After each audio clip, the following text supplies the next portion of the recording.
small life forever. Do you all remember having moments like that growing up? Yep, and we never forget those moments. But then we do forget. Because we all go through our life vacillating between the ego lens and the divine lens, and your ego is necessary. We need it.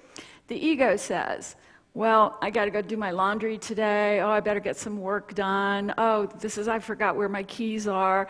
We need all of that ego survival talk. We can also call it the left brain. However, it also says things like, who do you think you are?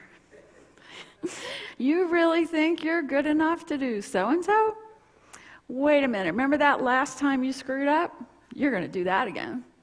That's our ego voice, our ego lens. It tells us life is tragic. It tells us, wow, turn on TV and look at politics and nothing good is going to happen anytime soon, right? Turn on the news, you're going to hear this point of view. This is the ego self talking. And we can forgive the ego because we need it to survive. We agreed to have an ego when we dropped into this heavy, dense realm. We couldn't function in this heavy energy without it. The problem is, we get lost in that view and we believe that's the truth. That's what's really real. If I can see it happening and hear it on the news, it's real. And then meanwhile, we have our soul whispering, our divine lens, our Beatles songs in our head saying, wait a minute. You are a divine being. I am a divine being. And I came here on purpose with a gift and a challenge and everything in divine order for me to bring my voice to the world to help raise consciousness. It's not about the ego, the personality. It's not about Sue Frederick. It's not about any of us here as personality bodies. It's about us as souls on a shared journey. Here's the thing I've learned over my years, because I've spent a lot of years going back and forth between ego lens and divine lens, as we all do, and it's impossible to live fully in the divine lens. But the thing I've learned is that when you hit a tragedy, when you hit a big bump in the road, whether it's the loss of your loved one through death, or a career disaster, or a bankruptcy, or a divorce, suddenly your heart is ripped wide open. And you would think that's a bad thing, right? The ego lens is going to go, this is tragic. This is just the worst thing ever happened to you, girl. And your soul is going to go, oh, this is so good, because now I'm asking the important questions. Who am I? Why am I here? Where did my loved one go if they've crossed over? And why am I still here on earth if my person I love most in the world is on the other side? These are the good questions, the juicy questions that get us really in our divinity. And you can get lost down here in this ego world and forget all those questions and just kind of think it's fun here and you're having a great party. But I can guarantee you, I've worked with thousands of people, there ain't nobody who gets out of here alive. And there's nobody who gets out of here without loss or pain or disappointment or tragedy. This is what we agreed to experience. Why? Not to punish ourselves, so that we could push through it and be in this world connected to our divinity. And you can call that God, you can call it Buddha, you can call it all kinds of names. It is love, light, the highest realms, the highest energy possible. And do we all channel that in? You betcha. And what's the secret for channeling that in? The heart. And if you can say that your divine lens has one secret to it, it's about shutting up the monkey mind, that chatter. You can hear it right now. Oh, come on, I got stuff to do this afternoon. This is taking a long time. I wonder if I can sneak out. The ego lens is chattering. Your soul is going, I need to rethink that person I'm really upset with today and see if there's a way I can see this through my soul's view. So Heather, do you want to put on the first slide? I have a person helping me with slides. I've got a book that I'm teaching from this afternoon and I'm speaking from today, and so these slides that we're going to talk about are from this content. So I'm not sure. I can't really read that, so I'm going to read it from here, but you guys can see it. At this very moment, your divine self is battling your ego self to determine how you'll experience this day. Your divine self whispers, this is your greatest moment. Choose love over fear. Step into the light and become the source of love for everyone. Your ego self whispers, I'm not good enough or strong enough. Life is unfair. I'm in too much pain. Or nobody loves me. Why should I love anyone else? Right? So you get to choose. That's the great thing. And I'm asking you for today, your experiment, put on your divine lens, and try to see every moment of this day through your soul's perspective. And that could mean the traffic when you're driving home. That could mean the argument with your spouse in the car. That could mean the child who's driving you crazy. Or it could mean the grief that you're holding in your heart. Because grief is our greatest teacher, I believe. I'm prejudiced about that. And the reason I believe that is that grief has been my greatest teacher. And many of you I know in the audience, and I know that you know my story, but my great awakening after the Beatles was when I was 29 years old and I was a mountain climbing instructor for Outward Bound, and I felt very fearless, and I had overcome a lot of self-doubt to get that far, where suddenly this little girl from Mobile, Alabama was leading mountain trips through the Colorado Rockies and teaching people to rock climb, but that's a different story. And I met this beautiful rock climber guy, mountain climber, sweetest, most spiritual man that I'd ever met. His name was Paul Frederick.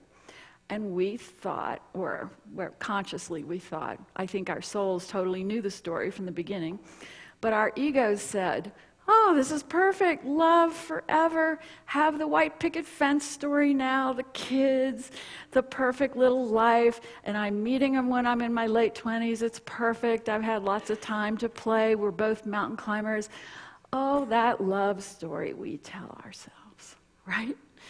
There was such a bigger plan at work, and it took me through a lot of pain to get to that, and what it was is that true love is about seeing your partner as a soul on their journey, and you're a soul on your journey, and you're both in for a lot of learning and growth, and you agreed to that, and that's why you fell in love, to go through that level of evolution together. So Paul was diagnosed with colon cancer and given 2 weeks to live, actually. And we did everything, conventional, alternative, and it was 1978, 79. So there wasn't a lot of anything. And he suffered terribly for a year, and I took care of him. And I cared for him at home. And I knew nothing about nursing. The hospice nurse was teaching me everything. And at the end of that year, July 13th, which is my most powerful day still, he was diagnosed on July 13th. He died exactly a year later on July 13th. I thank him for this because he made it very clear that every July 13th I have to remember that I came here for a huge soul mission, as you all did. And I had the great gift of Paul crossing in my arms as pure love, pure light, leaving his body as a soul on purpose, moving to the highest realms. I was gifted to experience that with him. He took me through watching the physical body deteriorate so I could see how the soul was radiantly beautiful through all of that suffering. And he took me through the journey of his soul leaving his body so I could never doubt that we are divine beings and that our physical bodies are our temporary shells, and that we come here on purpose for a mission, each of us, and that everything in your life is in divine order, no matter how it looks on the outside. Because what does grief make you do? It makes you go, well, wait a minute, why am I here? Big question, important question, not just to make money. Because if I'm just here to make money, forget it. Who wants to be here if that's the point of this, right? And that was my existential crisis moving after Paul's death. It was like, okay, I'm good now. There are divine beings. Paul's on the other side, love and light. I get it. I see it. All of that. He came back many times to give me more messages about all of that. Still does. And my question was, why am I left here? Why did he leave me? I don't want to be here. I don't want to have a meaningless job and get benefits and a paycheck just for survival. Who wants that? Certainly there has to be something more going on here. And that launched me into what I do now in my work and helping all of you understand that you came here with a purpose, with a specific pain story meant to enlighten you, to bring your gifts to the world. And that we have to step away from ego lens that says, it's all supposed to be perfect down here. I'm supposed to be perfect down here. Please, people, remember this. If you remember nothing from today, there is no perfection down here in the dense realm. Give it up. Perfect is the enemy of good. Perfect is the enemy of your soul. Thank you. But you all know this. I know you know it. But think about how much time we start telling ourselves a story. Everything's going to be perfect from here on out. It's just going to be great. Think about how we tell our kids, our beautiful young children growing up, oh yeah, you know, you're going to get a career and you're going to have a meaningful career and a meaningful life and it'll all be just perfect. No, we need to be saying to our kids, especially our college-age kids who now are suffering so much from this ego lens view that we're putting out in the world that says, you graduate from college with all your debt and you go get your career and you work your tail off and live happily ever after. No wonder there's so much anxiety and panic in our young 20-somethings. I've got 2 of them. And they both went to great colleges. One of them is still in it. And they're told every day, we expect you all to go out and do something great with your lives. And they're looking at this world going, this place is crazy. And they're right about it because they're looking at it through the ego lens. And so as parents, we need to be saying to them, you're a divine being who came here on purpose, and everything that happened to you has been perfect to help you on your journey, to give you wisdom, to give you courage, not to stop you, not to make you doubt yourself, not to make you feel imperfect or flawed. It's to move you forward because I believe our pain is our greatest fuel. And I skipped a slide. So let's just go to the empowers you, Kim, the next one, because we need this one right now. You should give this one to your kids as well, about feeling worthless. Is that the right one? Yeah. So as I was writing Your Divine Lens, I really channeled it through, because I've written a number of books, and I didn't want to go through that tedious process of writing where you're editing it and it's not good enough and you're blah, blah, blah, blah, blah, blah, pitiful self, ego self at work. I said, please, divine guides, this time, just channel this book through me. I promise to get out of the way. I promise not to edit it till it's done. I promise not to question whatever you're giving me, and I'll just put it in there.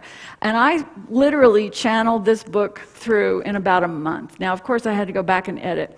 But one of the pieces that came through that I have to read every day, because I didn't write it, is this one. And I'm going to read it out loud.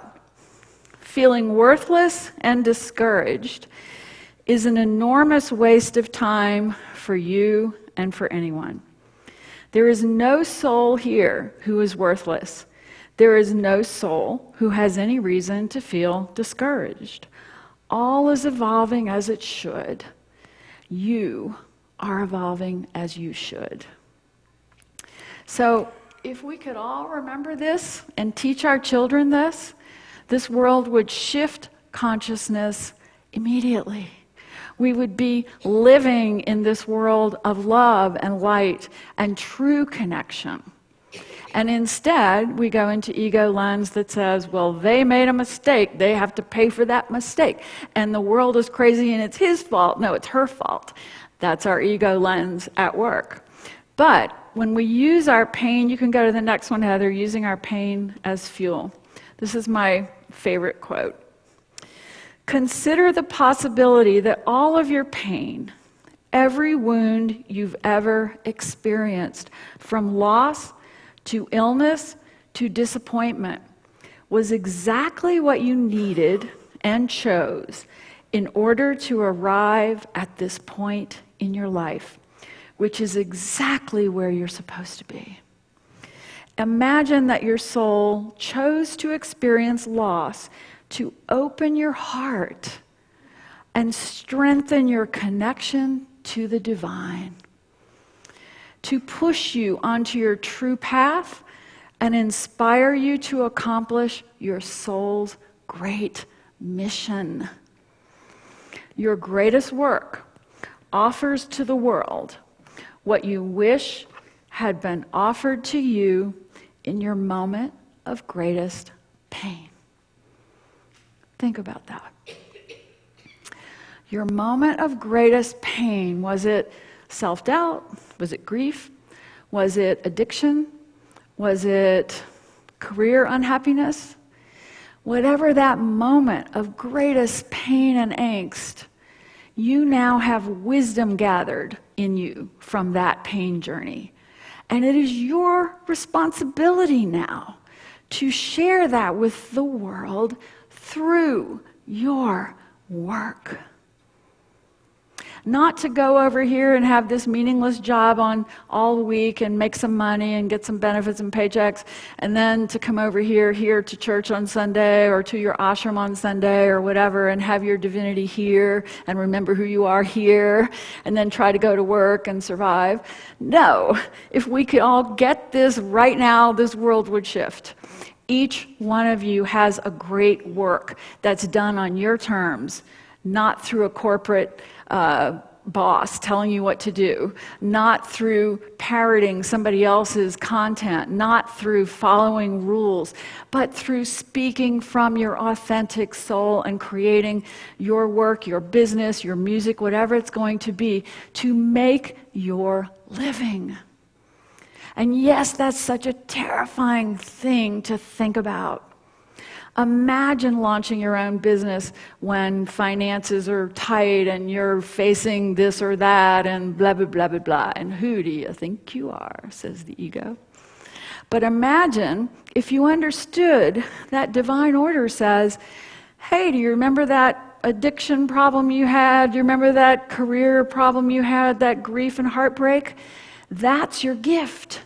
You have to bring that wisdom to the world now, somehow, in your career, in your work. And by the way, says divine order, says your divine lens, the moment you take a few baby steps in that direction, magic happens. It's not ruled by our left brain logic mind. Point A doesn't lead to point B. You start taking baby steps in the right direction for your career, for your work that's lined up with your pain story and with your unique gifts, and doors will open because now divine order says, hey, you're ready to step up to who you came here to be. Let us help you. Let us open the doors that are in your way. Let us bring you some opportunities to say yes to. And time goes on and your life changes. And I work with clients every day who are at that reinvention point where they can't stand the job another minute and their ego lens is dying. It's in control of all of that detailed, horrible stuff telling them that their boss is crazy, that blah, blah, blah, blah, blah. But their soul is going, wait a minute, remember that music career you always wanted to have? Is there some way that you could create music now that has healing, become a healer maybe, use music with it? Or remember that writing that you always did as a child? Is there some way now for you to start writing the things that are authentically true to you and make that somehow your money-making income? And your mind can't even get itself around that, but your soul is going, yes, I just have to start taking the baby steps. And yes, we hit reinvention points and we hit great awakenings. And yes, there are going to be times when you lose a lot of things that you thought were very important. And guess what? That's a good thing. Sorry, I know that people don't want to hear that. The ego lens says it's a terrible tragedy. But when you lose that job that you thought was going to save your life, divine order is acting in your favor going, you know what? That job was not your authentic work. Now the door has opened. Now you can start looking in some new directions. But knowing that the ego lens is going to try to poison your mind with fear every moment. Your greatest work, the next one, Heather, your greatest work offers to the world what you wish had been offered to you in your moment of greatest pain. When we lose a career, we vacillate between the ego lens, which views this loss as a reflection of our unworthiness and of the injustice of the world, and our divine lens, which sees this as the opening we've been needing in order to go in a new and more meaningful direction. So today, your promise to me is you're going to put on your divine lens when you go home and think about your career, think about your job, and how you can align or take baby steps to start moving more towards your soul's mission. And you're going to have to put on your divine lens to think about this. And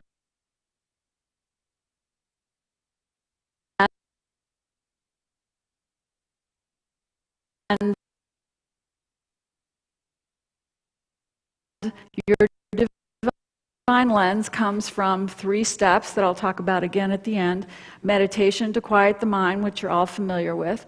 Opening the heart and calling in wisdom and saying, please, divine guides, help me see this moment, this challenge, through my soul's wisdom and not my ego self.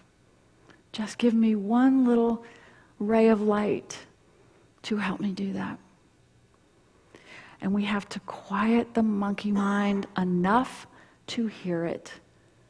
And that's why your meditation is so important, your daily prayer, your daily quiet time, to quiet the mind to hear your soul speaking.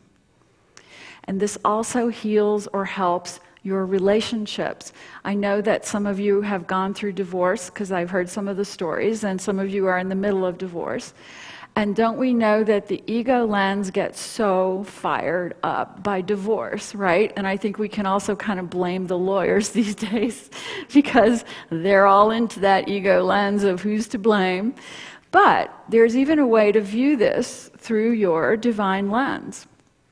I tell my divorcing clients to stop with the ego story that says, well, he did this and he did that and blah, blah, blah, blah, blah.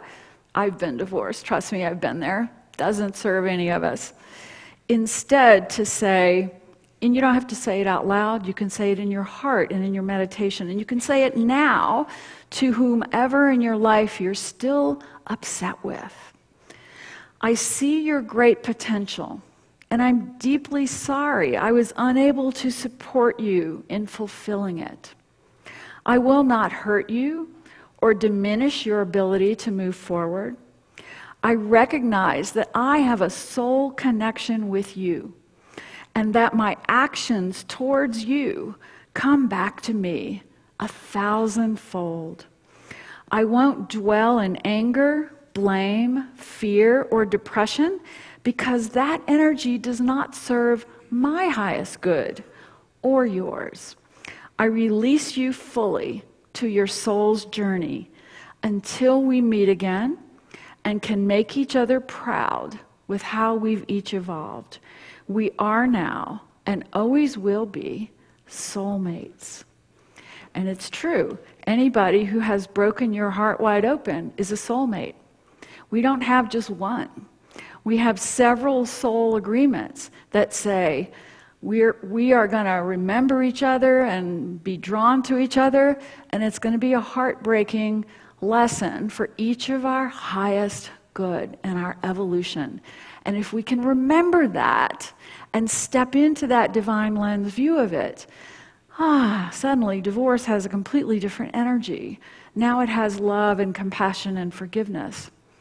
And when we talk about the greatest teacher, grief, we lose our spouses, we lose our loved ones, we lose our children as the greatest opportunity to connect to our divinity and open our heart, because that's how they connect to us. How many of you have lost a spouse? A few. How many of you have lost a loved one, parent, friend, family member?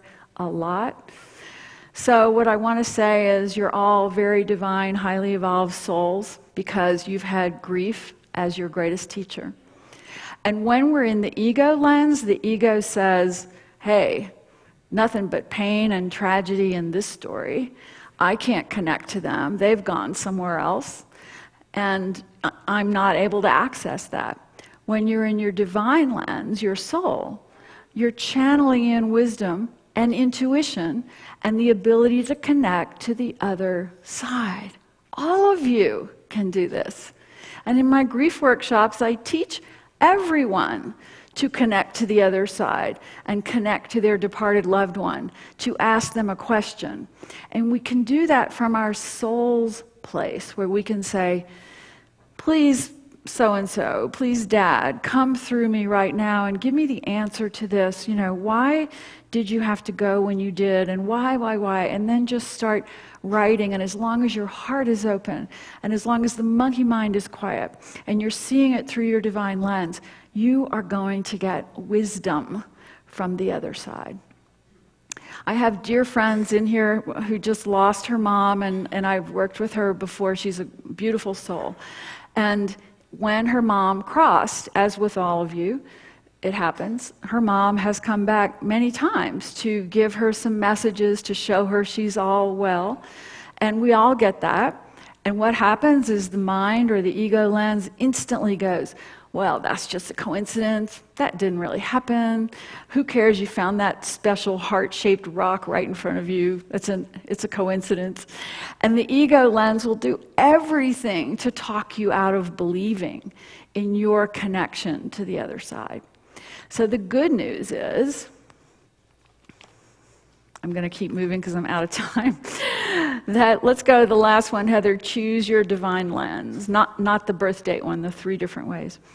So the good thing is that you guys all get to choose which lens you're going to wear to view your life today and always. And no, you won't always be able to live through your divine lens because you are human. You agreed to come here and have an ego. But when you remember now that the way to heal, the way to love, the way to move forward courageously is by stepping into your higher self and your divinity, then you have chosen your divine lens. Which lens did you choose this morning?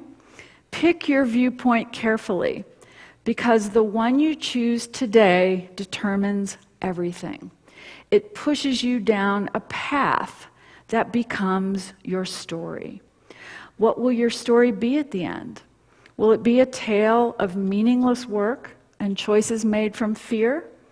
Or will it be a grand and bold tale of courage, of wisdom and laughter on the path less traveled. You get to choose, and you get to choose every day of your life. And I know you're all divine beings, you're all beautiful, heartfelt souls, and you've all come here because you already know this. So now you have to share it. As you go about your day, you share that divine land wisdom. You open your heart to the person who's slow in the car in the traffic in front of you. You open your heart to whoever girlfriend or friend has hurt your feelings, and you say, we are not here to be perfect. Perfect is the enemy of good. We are all divine beings on a shared journey of evolution, and I am just like you, and you are just like me. Thank you very much.